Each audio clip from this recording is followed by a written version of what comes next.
Hello, I'm Bill Nesmith with First Christian Church, Winchester, Kentucky's Adult Fellowship Bible Study. Last week, we started a two-part study of the additions to the book of Daniel in the Old Testament that are found in the Apocryphal. Today's class will be part two of that, and we'll cover the stories of Susanna, which is chapter 13, and Bel and the Dragon, which is chapter 14 of Daniel in the Septuagint. We covered considerable introductory material last week that you really need in order to understand these two editions as well, because these are apocalyptic writings, very different from the rest of the Old Testament, the literature in general. Consequently, if you did not, by chance, catch last week's program, I urge you to go back on the church website and retrieve that class and listen to that introductory material, because it's equally germane to what we're talking about today and will help you understand what otherwise is just a fancy story. Although the setting used in today's story is from the Babylonian exile period, scholars tell us that, and they're generally in very good agreement about this, that this material was written sometime during the period of 300 to 100 BC, in some equally troubling times. Of course, the diaspora was still going on, and still goes on to this day. But nevertheless, the bigger trouble was actually in Palestine itself during that 300-year period. They probably traveled, these stories that we are studying today, Susanna and Bel and the Dragon, probably traveled as separate stories, even sub-stories, and that the Bel story was different from being tied with the dragon and so forth. In these versions, and were united when they were then put in the Greek Bible, the Greek Jewish Bible called the Septuagint, which was used, by the way, by the Greek-speaking Jews for a long period of time, pre-Christian even. And these, as I said before, these two stories, Susanna is chapter 13 of the book of Daniel in that version of the Old Testament, and Bel and the Dragon is chapter 14. In our Apocrypha, they are separate stories, depending on your translation and edition, and may not even occur as chapter 13 and chapter 14, because there are various Greek Bibles out there. All three editions to Daniel carry canon status in both the Orthodox and Roman Catholic Christianity, but are not considered canon among Protestants. Protestant scholars consider them to be edifying fiction with no real historical accuracy, but they both have interesting stories that help us relate to the cultural and thought processes that were going on in Jewish history at that time. Each of these is a very different story, with about the only connection between these stories being that Daniel is somehow involved. But old Daniel is being placed widely in history, much stronger than could possibly fit in any normal human lifespan.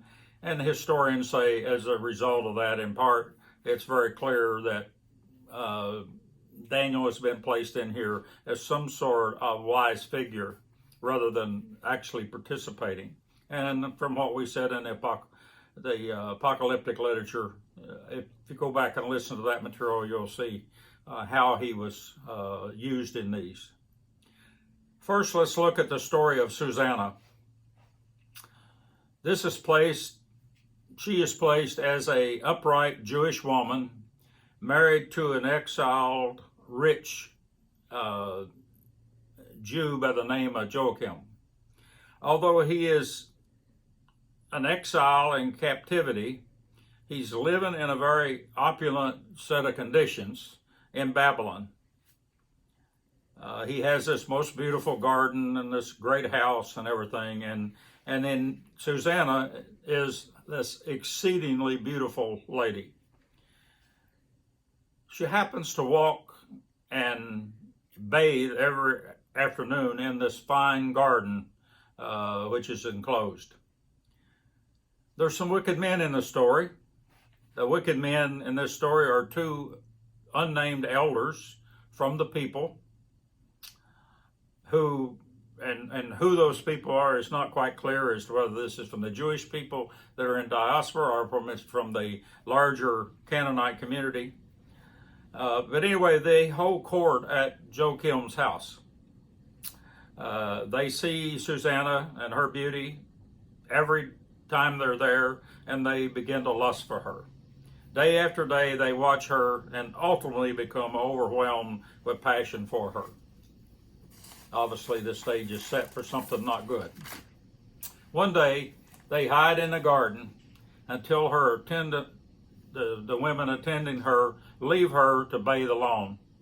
Then they come to her and proposition her. She recognizes that she is trapped, has no witnesses, and knows that under Mosaic law, adultery carries an automatic death sentence. But her reply to them is, "I choose not to do it," and screams out for help.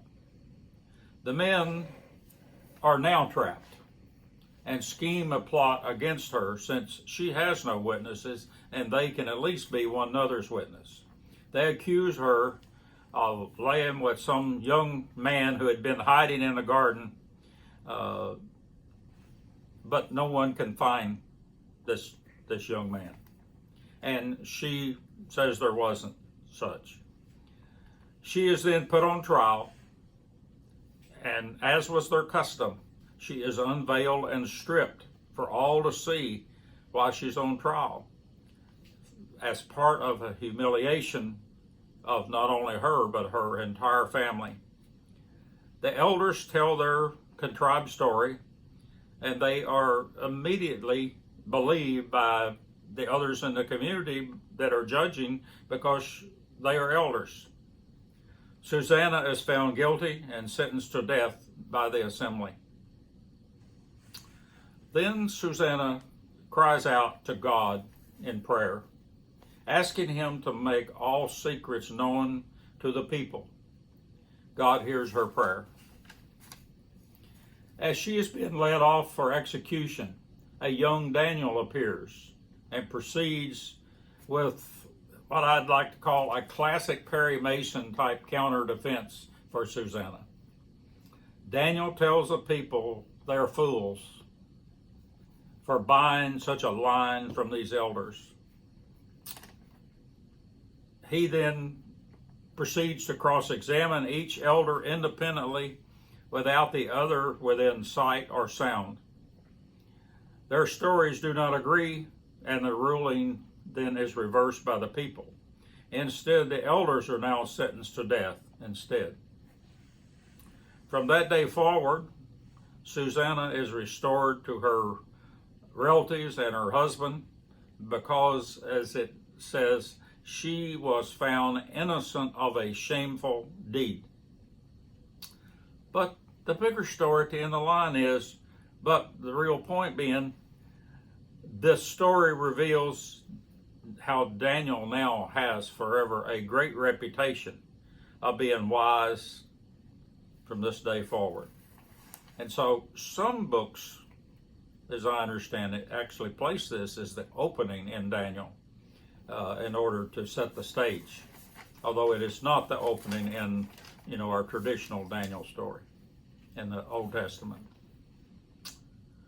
The second story in today's series is called Bel and the Dragon. This was interesting for me because I had a great grandfather who happened to have a mule and a hunting dog one named Bel and the other named Dragon. And when I asked him where those names came from, he said, they're in the Bible, son. Well, I never could find them in the Bible.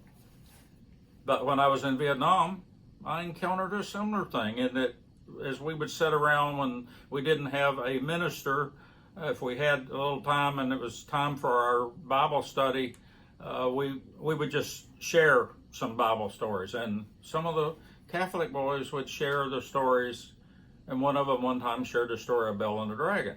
And of course, we Protestants said, well, there isn't such a story in the Bible. Well, it depends on which Bible. We'll have learned since. So that's a little sideline, my own personal experience. This book only has 42 verses, so I will read it from the New Revised Standard Version and let the story speak for itself. But as I read, you might notice that both Bel's portion and the dragon's portion of this Daniel story, Daniel is addressing idolatry by his captives, and he will use wit and wisdom to educate them that their gods with a little g, their idols, if you will, are not the real God with the big G. So, reading Bel and the Dragon. When King Astyages was laid to rest with his ancestor, Cyrus the Persian succeeded to his kingdom. Daniel was a companion of the king and was the most honored of all his friends. Now the Babylonians had an idol called Bel, and every day they provided for it 12 bushels of choice flour, 40 sheep, and 6 measures of wine. The king revered it and went every day to worship it, but Daniel worshiped his own God. So the king said to him, "Why do you not worship Bel?" He answered, "Because I do not revere idols made with hands, but the living God who created heaven and earth and has dominion over all living creatures." The king said to him, "Do you not think that Bel is a living God? Do you not see how much he eats and drinks every day?" And Daniel laughed and said, "Do not be deceived, O king, for this thing is only clay inside and bronze outside, and it never ate or drank anything." Then the king was angry and called the priest of Bel and said to them, "If you do not tell me who is eating these provisions, you shall die. But if you prove that Bel is eating them, Daniel shall die, because he has spoken blasphemy against Bel." Daniel said to the king, "Let it be done as you have said." Now there was 70 priests of Bel, besides their wives and children. So the king went with Daniel into the temple of Bel. The priest of Bel said, "See, we are now going outside. You yourself, O king, set out the food and prepare the wine, and shut the door and seal it with your signet. When you return in the morning, if you do not find that Bel has eaten it all, we will die, otherwise Daniel will, who is telling lies about us." They were unconcerned, for beneath the table they had made a hidden entrance to which they used to go in regularly and consume the provisions. After they had gone out, the king set out the food for Bel. Then Daniel ordered his servant to bring ashes, and they scattered them throughout the whole temple in the presence of the king alone. Then they went out, shut the door, and sealed it with the king's signet, and departed. During the night, the priests came as usual with their wives and children, and they ate and drank everything. Early in the morning, the king rose and came, and Daniel with him. The king said, "Are the seals unbroken, Daniel?" He answered, "They are unbroken, O king." As soon as the doors were opened, the king looked at the table and shouted in a loud voice, You are great, O Bel, and in you there is no deceit at all. But Daniel laughed and restrained the king from going in. Look at the floor, he said, and notice those footprints. Notice whose footprints these are. The king said, I see the footprints of men and women and children. Then the king was enraged, and he arrested the priests and their wives and children. They showed him the secret door through which they used to enter and consume what was on the table. Therefore the king put them to death and gave Bel over to Daniel, who destroyed it in the temple. Now in this place there was a great dragon which the Babylonians revered. The king said to Daniel, You cannot deny that this is a living God, so worship him. Daniel said, I worship the Lord my God, for he is living God. But give me permission, O king, and I will kill the dragon without sword or club. The king said, I give you permission. Then Daniel took pitch, fat, and hair, and boiled them together, and made cakes, which he fed to the dragon. The dragon ate them and burst open. Then Daniel said, See what you have been worshiping?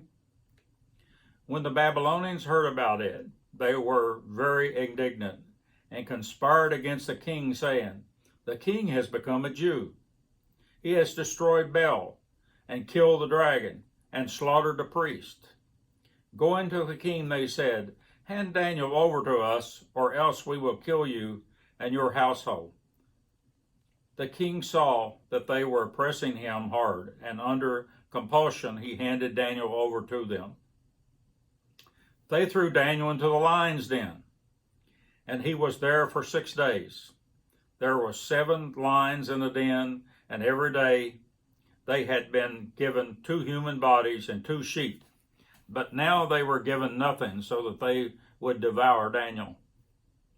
Now the prophet Habakkuk was in Judah.